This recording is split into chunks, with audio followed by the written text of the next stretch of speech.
Hey guys, welcome back to another episode of True Crime with Tiff Kline, giving criminals the disrespect they deserve. I am back with another episode, and this one is a little heavy. It's not going to be rainbows and butterflies and anything to sugarcoat anything. I'm going to be raw with this one as it's very important to me and very important that we continue telling this story even though it happened in 1955. It's something that's still happening today in 2026, and it's disgusting, and it's sad, and it's heartbreaking that we still deal with things that I'm about to tell you today. This episode will be about Emmett Till, somebody we should have learned about in school, and someone that they refused to put in the textbooks, giving us the narrative that they wanted to give us and left a big part of history out. Yes, this is the lynching of Emmett Till. Now, you may have seen the movie Till on Prime, a fantastic movie.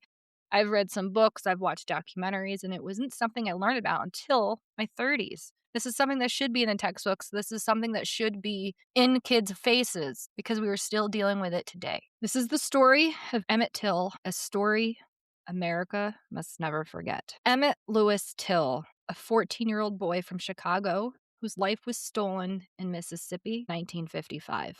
A child whose murder helped ignite the civil rights movement. A child whose mother, Mamie Till Mobley, refused to let the world look away.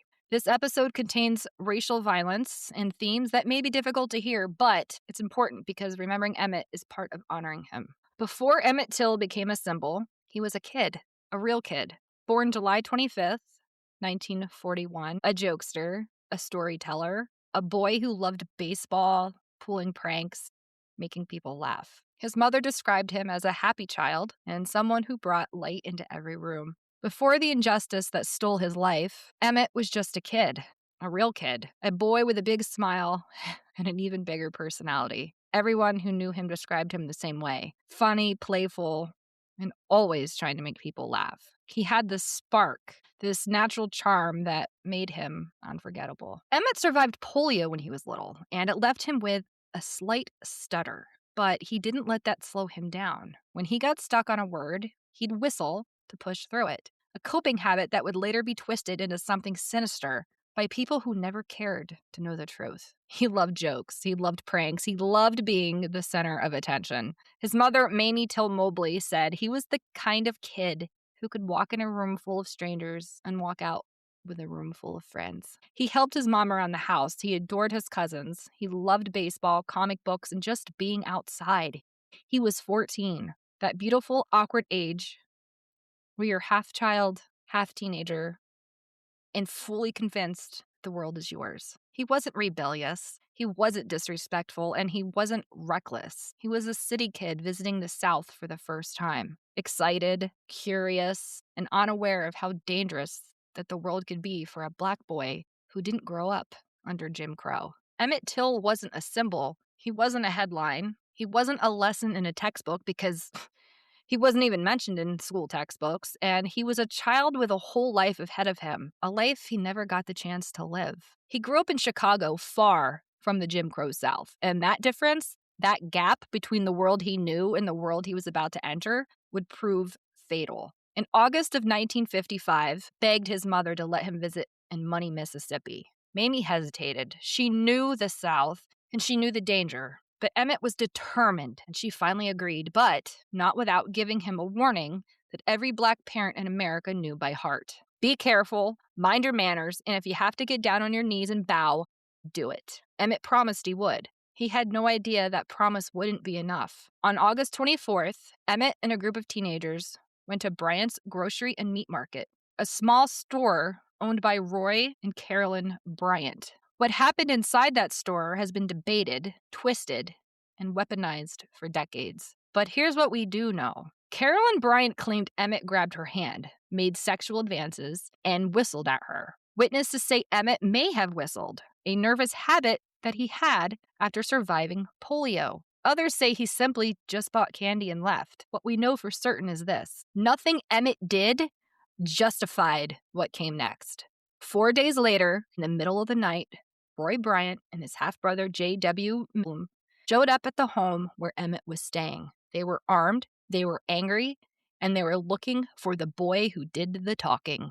It was the early hours of August 28th, 1955, that heavy, humid Mississippi darkness where every sound carries. Inside the small house where Emmett was staying, everyone was asleep. The kind of deep, peaceful sleep you fall into after a long summer day. And then headlights cut through the windows. A truck rolled up, slow but deliberate.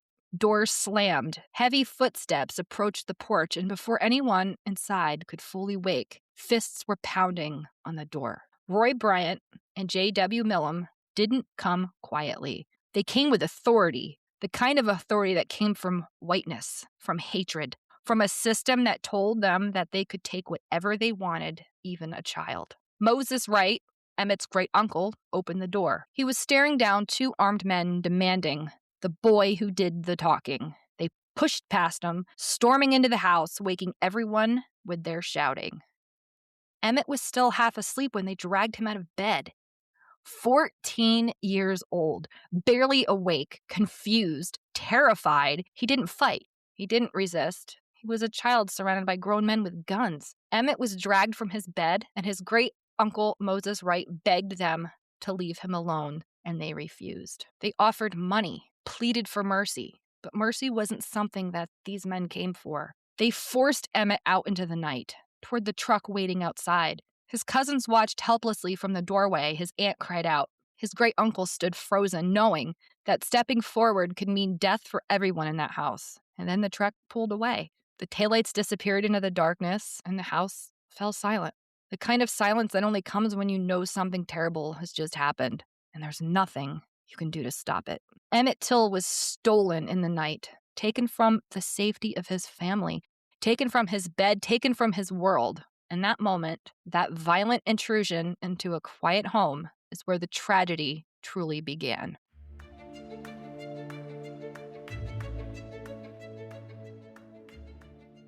Emmett was taken into a pickup truck and driven away. That was the last time his family saw him alive. The beating didn't happen in public, didn't happen where anyone could step in and call for help. Roy Bryant and J.W. Millam made sure of that. They took him to a remote location that still stands today, a barn on Millam's family property, far from witnesses, far from neighbors, far from anyone who could hear the full horror of what they were doing to Emmett. That doesn't mean that the night was silent. People in that area later reported hearing voices, movement, and disturbance coming from the direction of the Millam property during the hours Emmett was held. No one heard the full beating, and no one knew a child was being tortured. In 1955 Mississippi, questioning strange noises coming from a white man's barn was dangerous, even deadly for Black residents. Willy Reed was an 18-year-old Black teenager living in Mississippi in 1955. Just a kid himself, barely older than Emmett, but he became one of the most crucial witnesses in the entire case. On the morning of August 28th, the same morning Emmett Till was murdered, Willy Reed was walking near the Millam property, the place where Emmett was taken after being kidnapped. As he passed by, he heard disturbances coming from the barn, voices, movement, something that just didn't sound right. A few moments later, he saw J.W. Millam and several other white men outside that barn, and then he saw something that stayed with him for the rest of his life. Emmett Till being led out of the barn by J.W. Millam. Emmett was alive, but he was clearly hurt. He didn't see the beating himself, but he saw the aftermath. The condition Emmett was in, the way Millam handled him, the violence that hung in the air. Willy Reed didn't run. He didn't look away. He remembered every detail. And when the trial came, he did something incredibly brave. He testified. He walked into a segregated Mississippi courtroom surrounded by the very men who could have killed him for speaking out, and he told the truth. He identified Millam. He described what he saw. He stood up for Emmett in a place where Black witnesses were never meant to have a voice. After the trial, Reed had to leave Mississippi for his own safety. He moved to Chicago and lived the rest of his life quietly, carrying that horrific weight of what he witnessed. But history remembers him. Willy Reed was a teenager who chose courage over fear, a young man who refused to stay silent, a witness who helped the world understand what happened to Emmett Till. What happened to Emmett Till in those final hours is almost unspeakable. He was beaten, tortured, mutilated, shot. His body was tied to a cotton gin It was a fan with barbed wire and thrown into the Tallahatchie River. 3 days later, a young fisherman had found him. When authorities pulled his body from the water, they wanted to bury him immediately, quietly, quickly, as if he were an inconvenience and they didn't want anybody to know. But Mamie Till Mobley said no. She demanded her son be returned to Chicago, and when she opened that casket, she made a decision that would change history. Mamie insisted on an open casket funeral. She wanted the world to see what they did to her child, and the world did. Jet magazine published those photos. Black newspapers across the country printed them. People lined up for hours to pay their respects. Over 50,000 mourners came. Mamie said, "Let the world see what I've seen." And they did. And it broke them. When Emmett Till's body was pulled from the Tallahatchie River on August 31st, 1955, the condition he was in told a story that Mississippi officials hoped no one would ever hear. They wanted him buried immediately, quietly, before anyone could see what had been done to him. But even in death, Emmett refused to be erased. His body had been in the water for days. The current, the heat, and the violence he endured had changed him so much that the only way his great-uncle could identify him was by a simple ring on his finger, engraved with his father's initials. That ring became the proof of who he was when everything else had been taken from him. The sheriff tried to rush the burial, tried to keep the casket closed, tried to keep the truth contained, but Mamie Till Mobley said no. Again, she demanded her son be brought home to Chicago, and when she opened that casket, she saw the full reality of what hatred had done to her child. She said, "I wanted the world to see what they did to my baby." And the world did. People who viewed Emmett's body described it as something they would never forget, not because of the condition itself, but because it forced them to confront the brutality of racism in a way that could no longer deny or look away from. It wasn't just a murder. It was a message. And Mamie turned that message back on the world with the force of a mother's love and a nation's outrage. That decision, that open casket, became one of the most defining acts of the civil rights era. It transformed Emmett from a hidden victim into a catalyst for change. His condition told the truth, and Mamie made sure the world heard it. After the trial ended, that we will get to later, the men who murdered Emmett walked free. Mamie Till Mobley brought her son home one last time. She laid him to rest at Burr Oak Cemetery in Alsip, Illinois. A place that became more than a burial site. It became a pilgrimage. People still visit Emmett's grave today. Some come to honor him. Some come to learn. Some come because they never heard his story in school and feel like they've been meeting him for the first time. His headstone has been replaced multiple times over the years because of vandalism, but the love and remembrance around him only grows stronger. Mamie chose Burr Oak because it was close to home, close to the community that rallied around her, close to the city that raised Emmett, close to the people who refused to let his name fade. Even in death, Mill continues to move people. His grave is a reminder that this wasn't ancient history. It wasn't a myth. It wasn't a story from some distant past. It happened to a real boy, a boy who lived, a boy who laughed, and a boy who is still remembered. When people talk about the civil rights movement, they often start with Rosa Parks in 1955 or the marches in the early 60s. But the truth is, the spark was lit the moment Mamie Till Mobley opened her son's casket and forced America to look at what racism really looked like. Emmett Till's murder didn't happen in silence. Mamie refused to let it. And that decision changed everything. Like I said, Jet magazine published the photos, black newspapers printed the story in full, churches, community centers, and living rooms across the country were filled with grief, with anger, and a new kind of determination. People who had been afraid to speak suddenly felt like they had to, because if a 14-year-old child could be tortured and murdered with no consequences, then no one was safe. And here's the part that gives me chills. Rosa Parks said that when she refused to give up her seat on the Montgomery bus, she was thinking of Emmett Till. His name was in her mind. His face was in her memory. His story was in her heart. That's how deep the impact was. Emmett's death became a rallying cry, not because people wanted to be activists, but because they couldn't stay silent anymore. His case exposed the brutality of Jim Crow to the entire nation, including people who had never seen it up close. It made the violence undeniable, unavoidable, unforgettable. Civil rights leaders said for decades that Emmett Till was the movement's opening shock. The moment the country realized that change wasn't optional, it was urgent. And Mamie Till Mobley, she became one of the earliest, strongest voices for justice. She traveled, she spoke, she organized, she educated. She turned her grief into a mission that helped fuel a movement. Emmett didn't get to grow up, but his story helped an entire generation stand up. Bryant and Millum were arrested and charged with murder. The trial lasted 5 days, and believe it or not, the jury was all white. The courtroom was segregated. The trial for Emmett Till's murder took place in Sumner, Mississippi, inside the Tallahatchie County Courthouse, a building that still stands today, but back in 1955, it was a place where justice for a Black child was never going to be more than a performance. The courtroom was segregated. Black spectators were forced to sit in the back. Reporters from around the world packed the room, but the people who mattered most, the ones deciding the verdict, were 12 white men from the local community.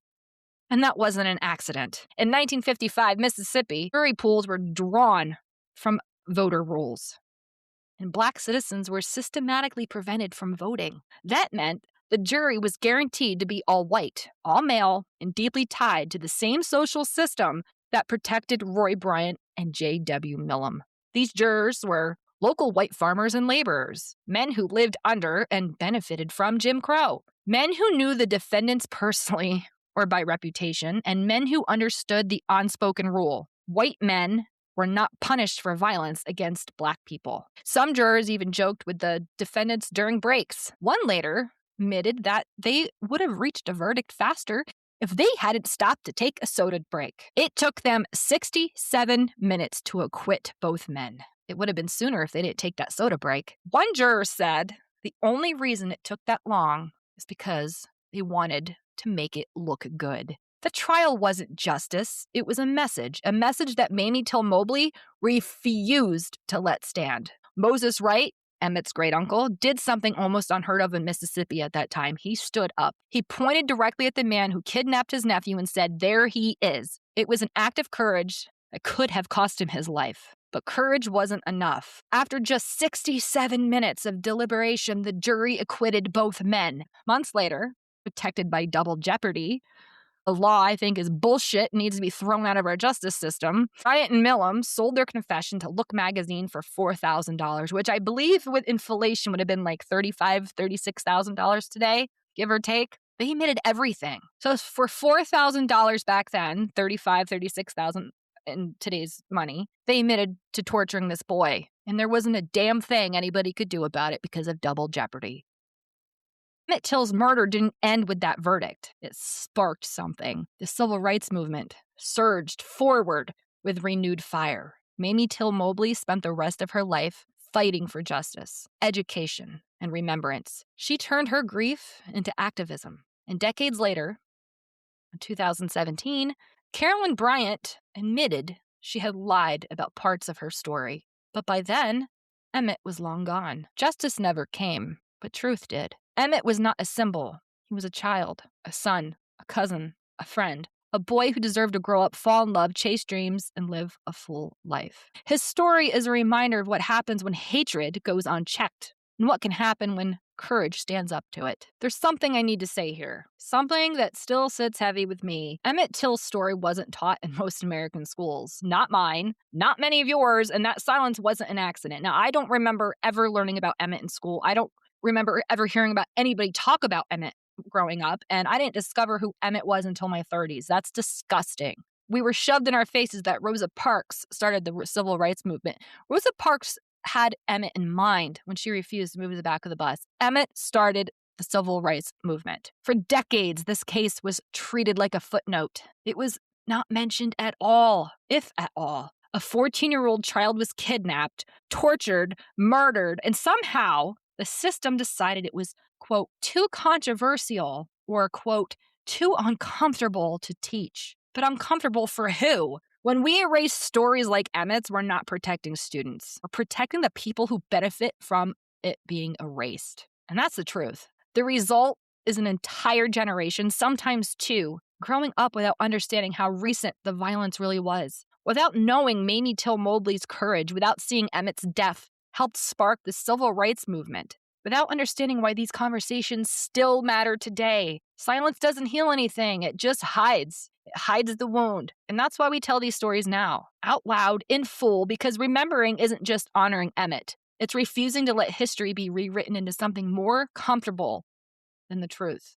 You see, in the stories of Black men and women whose names became hashtags, you see it in the way communities are policed, in the way justice is unevenly applied, in the way people are treated based on the color of their skin before they ever even open their mouths. It's not just racism. Bigotry has branches.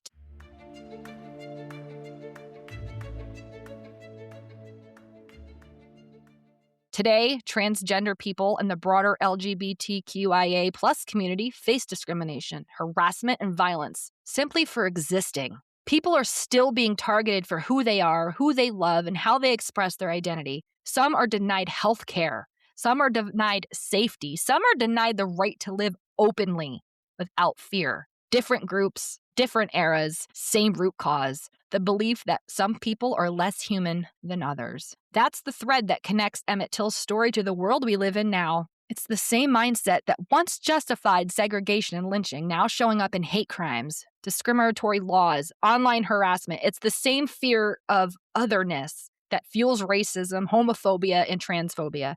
And that's why I'm telling this story. That's why it matters. Because when we pretend the past is over, we stop recognizing the way it's still shaping the present. When we say that was then, we ignore the people who are still fighting for safety, dignity, and the right to simply exist. Emmett's story isn't just a reminder of what happened. It's a warning about what can still happen when hatred goes unchecked. And it's a call to stay aware, stay compassionate, and stand up for every community that's being pushed to the margins. When we talk about Emmett Till, we're not just talking about a boy from 1955. We're talking about a pattern of hate, of dehumanization, of people feeling targeted simply because of who they are. And that pattern didn't end with Emmett. It didn't end with the civil rights movement, and it didn't end with new laws or new generations. It's still happening. And if you need proof, you don't have to look far. Look what happened to Sam Nordquist. Sam was a young transgender person,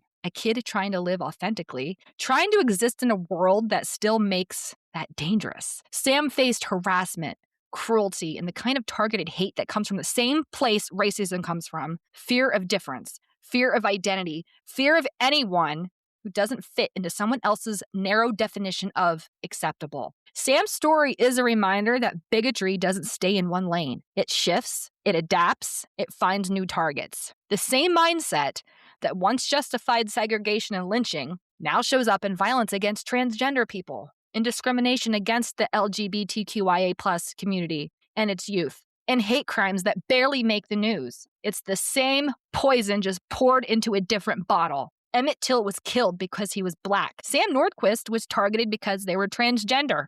Different identities, different decades, same root cause. The belief that some lives are worth more or less than others. And that's why we tell these stories. That's why we say their names. That's why we refuse to let the past be treated like ancient history. Because when we remember Emmett, we're not just honoring him. We're recognizing the echoes of his story in the world today.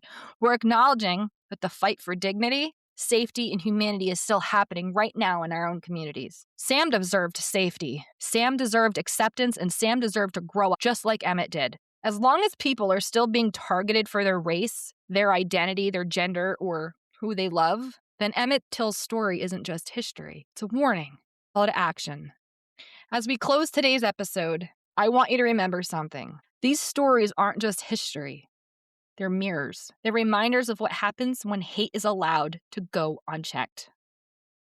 Emmett Till was murdered in 1955, but the forces that killed him didn't disappear. They didn't dissolve with time. They simply found new targets, new language, new ways to disguise themselves. Racism, transphobia, homophobia, they're all branches of the same poisoned tree. different leaves, same roots. And that's why Sam Nordquist's story matters here. Sam lived in a world that punishes people for being different, for being authentic, for daring to exist outside someone else's comfort zone. The same fear that once justified violence against Black children now fuels violence and discrimination against transgender youth, LGBTQIA plus people, and anyone who's in fit and narrow definition of acceptable. Emmett deserved to grow up. Sam deserved to have a full life. Every person targeted by hate deserves safety, dignity, and a future. When we tell these stories, we're not just remembering the past, we're refusing to let the present repeat. We're shining light on the patterns, the systems, the silence that allows injustice to survive. And that's why this work matters. It's why you matter. Because every time you listen, every time you learn, every time you refuse to look away, you're part of breaking that pattern. Thank you for joining me, for honoring Emmett, for honoring Sam, and for standing with every person who's ever been told they don't belong. If you see something, say something. Sometimes your voice can save a life. If you don't know a lot about Emmett Till or Sam Nordquist, please research. This is still happening today, folks. It's 2026. There are riots going on. There are people getting killed for loving the same sex. There are people getting killed because they believe in red or blue. It needs to stop. And this story needs to be repeated a million times because clearly they don't put it in the schools. And we shouldn't be learning about this in our 30s. It's still happening. A little boy gets lynched in Mississippi, and a transgender person gets beaten and tortured because they love somebody of the same sex. It's fucking disgusting. And this world needs to be ashamed of themselves. So I beg you to do some research on Emmett Till. Watch the movie Till. It will give you a good insight on what happened. Read some books. I do have some, I can't remember the names right now, but I do have 2 Emmett Till books, one written by his mother and the other was somebody that did a lot of heavy research on the case. And there's documentaries all over YouTube. Share them. Talk about it. Tell your kids about it because it hasn't gone away. Till next time, this is True Crime with Tiff Kline, giving criminals the disrespect they deserve.